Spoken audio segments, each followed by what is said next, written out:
بسم اللہ الرحمن الرحیم۔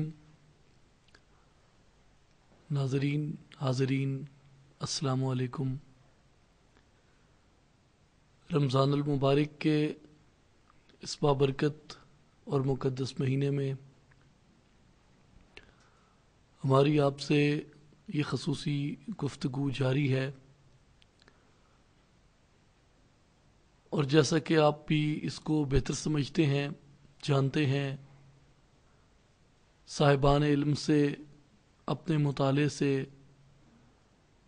آپ کو یہ معلوم ہے کہ اس مہینے کے فضائل، اس کی برکات، اس میں ہمارے اوپر نازل ہونے والی رحمتیں وہ ایک خاص مقام رکھتی ہیں، اور اس میں شیاطین کو مقید کر دیا جاتا ہے۔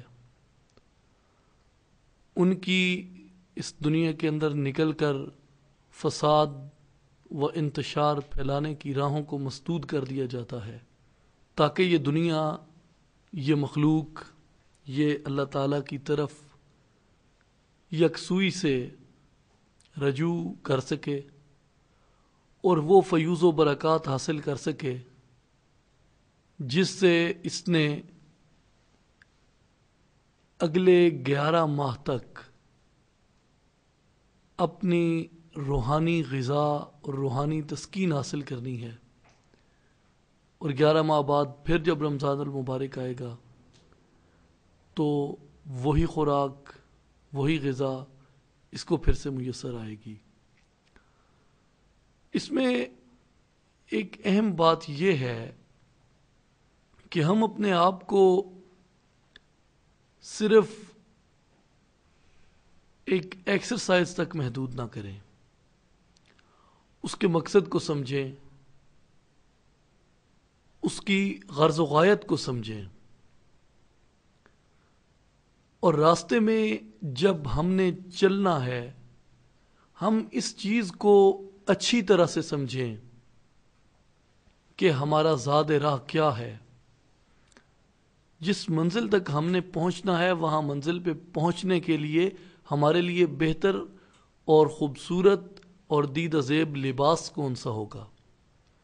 اپنے جس مطلوب و مقصود کی طرف ہم نے جانا ہے اور جس کی بارگاہ کے اندر ہم نے پہنچنا ہے وہاں پہ ہمیں کون سی چیز زیبا ہوگی، کون سی چیز نازیبا ہوگی، ان سب باتوں کو ہم نے لے کے آگے بڑھنا ہے۔ جیسا کہ میں نے پچھلے پروگرام میں بھی آپ کی خدمت میں یہ عرض کیا کہ بنیادی بات یہ دیکھنے کی ہے کہ ہماری عبادت کی طلب و جستجو کیا ہے۔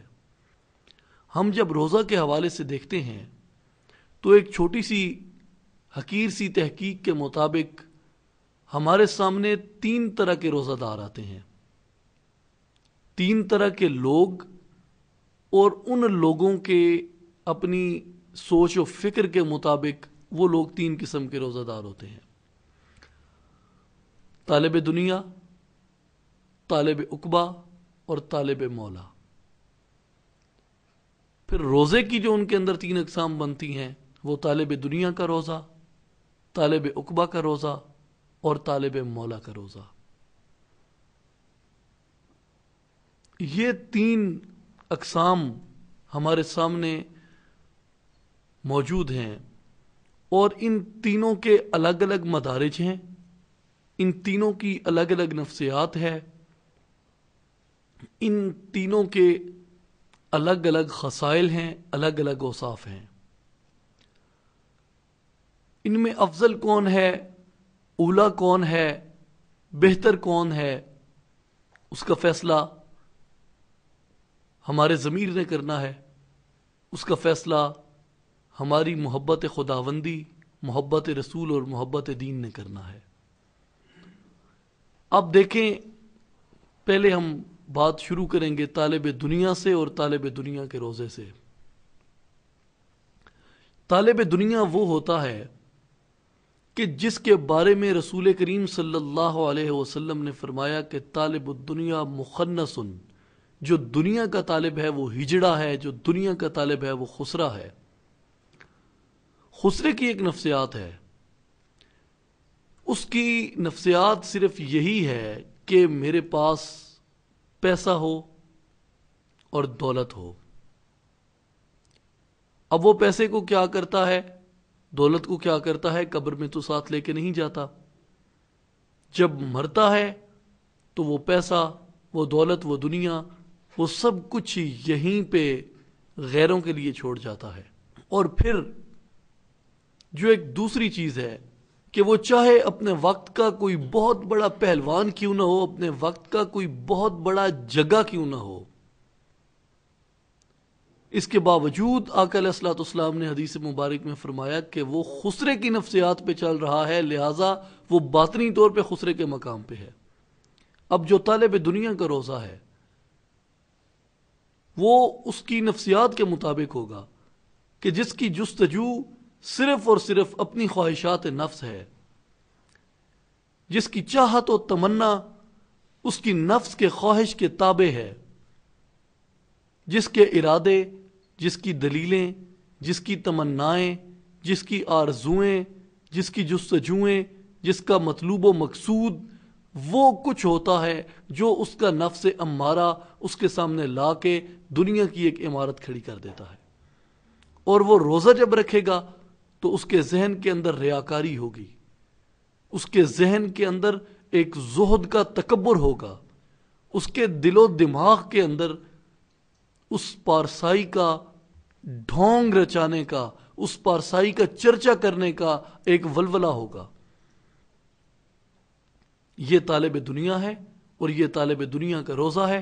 اب طالب دنیا کی اس نفسیات کے مطابق، طالب دنیا کے روزے کے مطابق آپ اس کو اجر دیکھ لیں کہ طالب دنیا کو اس روزے کا ثمر کیا ملے گا، اس طالب دنیا کو اس روزے کا پھل کیا ملے گا، اس طالب دنیا کو اس روزے سے کتنا استفادہ ہوگا. اب دوسری بات ہمارے سامنے آتی ہے، وہ ہے طالب عقبہ کی. طالب عقبہ اور طالب عقبہ کا روزہ. طالب عقبہ کے بارے میں رسول کریم صلی اللہ علیہ وسلم نے فرمایا کہ طالب العقبہ مؤنث، جو عقبہ کا طالب ہے، جو آخرت کا طالب ہے، آپ نے فرمایا کہ وہ عورت کے مقام پہ ہے. اب عورت کی جو نفسیات ہے وہ خسرے سے بہت بہتر ہوتی ہے. اس کی نفسیات کیا ہوتی ہے؟ ایک بڑا گھر جس کے ارد گرد وسیع و عریض باغات ہوں، جس میں ہر وقت خدمت کے لیے نوکر چاکر گھوم پھر رہے ہوں، اس کی خدمت پہ مامور ہوں، اس کو وہاں پہ تمام سہولیات اور آسائشیں میسر ہوں. یہ عورت کی نفسیات ہے. اب جو طالب عقبہ کا آپ تجزیہ کریں، عقبہ میں وہ کیا چیز دیکھتا ہے؟ بڑا گھر، باغات، مہوجات، خدمت کے لیے حوریں اور غلمان، آسائشوں میں محل اور اس کی راحتیں، دیگر سہولیات کے اندر دودھ اور شہد کی نہریں، یہ سارا کچھ وہ دیکھتا ہے. اور پھر وہ اپنی نفسیات کو عورت کی اس نفسیات تک محدود کر دیتا ہے، جس لیے آقا علیہ الصلوۃ والسلام نے فرمایا کہ طالب العقبہ مؤنث. اب وہ یہاں تک گھر کے رہ جاتا ہے. اس میں اب آپ دیکھیں کہ طالب عقبہ کا جو روزہ ہے وہ کہاں تک ہوتا ہے. اس کے بارے میں آپ دیکھیں کہ اس کے روزے کی جو جستجو ہوگی، اس کے روزے کی جو تمنا ہوگی، وہ جو اپنے روزے سے حاصل کرنا چاہتا ہوگا، جو اس کا مطلوب و مقصود ہوگا، وہ جنت سے بڑھ کے کچھ نہیں ہوگا. اب جو تیسرا روزے دار ہے، جو طالب مولا ہے، وہ کون ہے؟ اس کے بارے میں رسول کریم صلی اللہ علیہ وسلم نے فیصلہ فرماتے ہوئے کہا کہ طالب الدنیا مخنث، دنیا کا طالب ہجڑا، طالب العقبہ مؤنث، آخرت کا طالب عورت ہے، طالب المولا مذکر، جو اللہ کا طالب ہے وہ مرد ہے.